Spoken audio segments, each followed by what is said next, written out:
Hello, I'm psychologist and author Dr. Paul Coleman, and welcome to this free video, How to Perceive Divine Guidance, or Divine Inspiration, if you will. Divine inspiration is the teaching information that comes from without. It comes from another source outside of us, usually a divine or sacred source. It's different from what we might call intuition, which comes from within. It comes from our own subconscious mind that's telling us that maybe we want to try this or not try that. Divine inspiration is important because it really does teach us things. It informs us. It can protect us. It can help us protect others. In fact, almost every famous artist will tell you that when they've completed a work and someone goes to them and says, "How did you do that? What made you think of that idea?" Many times they'll just say, "I don't know, it just came to me." In fact, Leonardo da Vinci once said that unless spirit is guiding the hand, there is no art.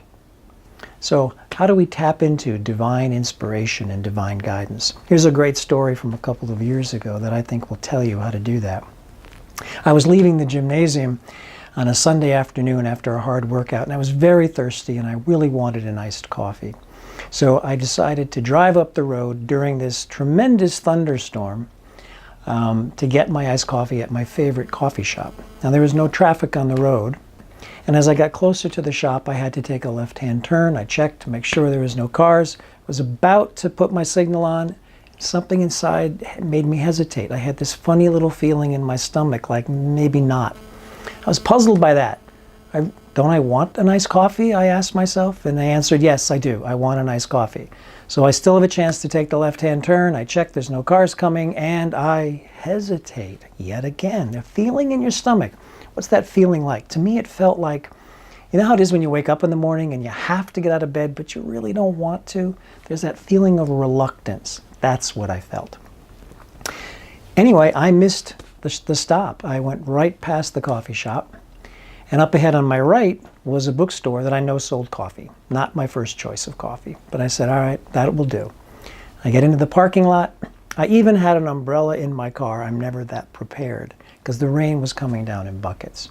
I was about to get out of my car, and once again, that feeling made me hesitate. I was reluctant to get out of the car. I wasn't afraid. It was just a subtle no.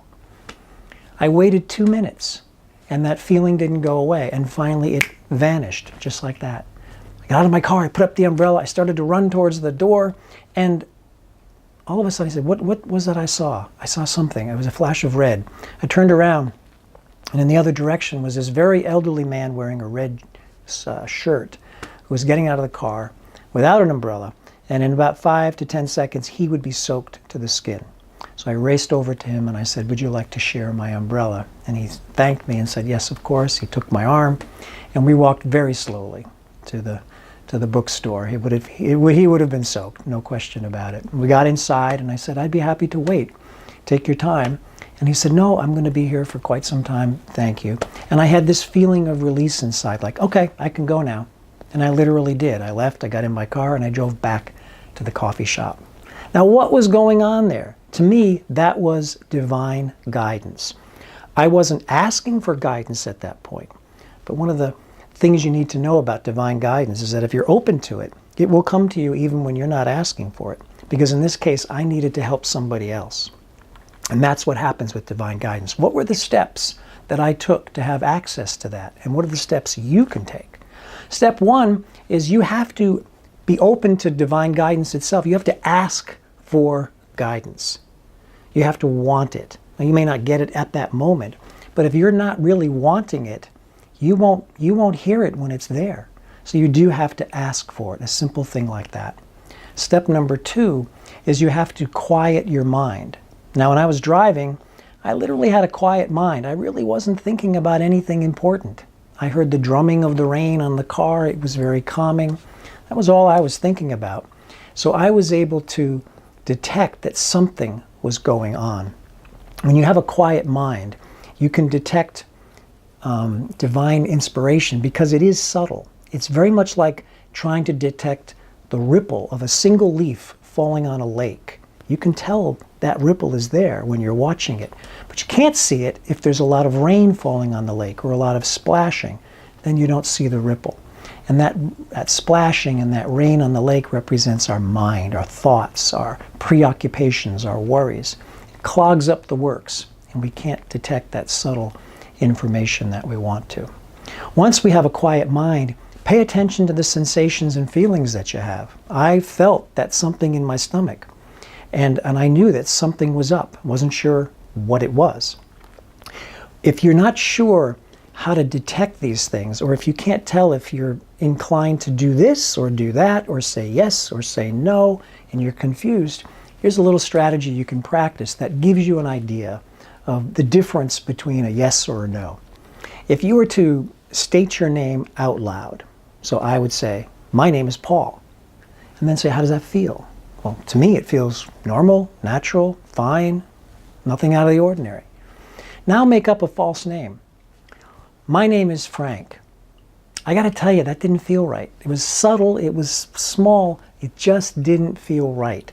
So when I get that not quite right feeling, I know that that's my mind or it's divine guidance telling me no or not now. And if it feels the same as normal and natural, then I'm inclined to think that this is a yes. And that's something you can practice. So after you've quieted your mind and after you've paid attention to sensations, the fourth step is you have to be curious, not in an overthinking way, but you have to sit back and go, what's going on? Now I did that. And because I did that, I drove past the coffee shop. If I allowed my thinking mind to intervene, I would have said, heck, I want a nice coffee. I don't know what this feeling is, but there's no traffic coming. I'm perfectly safe. I'm going to take that left-hand turn. But I was curious. What is going on here? Something is up. You have to have that curiosity. And the last thing to do, step 5, is you have to act on it. I literally drove past the coffee shop. I didn't go there. And then I was inclined to go into the bookstore. You have to take those action steps because that tells you, that informs you whether your inclination, the guidance you had, or your intuition was correct or not. And that helps you over time to fine-tune it so you can really tell a difference between just a whim or something that really is guidance. So those are the 5 steps. And if you can do this, what's going to happen next is that those forces outside of you, those sacred forces, will see you as someone who is willing to participate with them in your betterment and in your ability to help others. And they will give you additional guidance. It's kind of like being promoted at work, saying, we know what you can do, we trust you, we're giving you more responsibility. And isn't that a wonderful thing? I'm Dr. Paul Coleman. You can find me at findingpeaceinyourheart.com. And thank you so much for watching.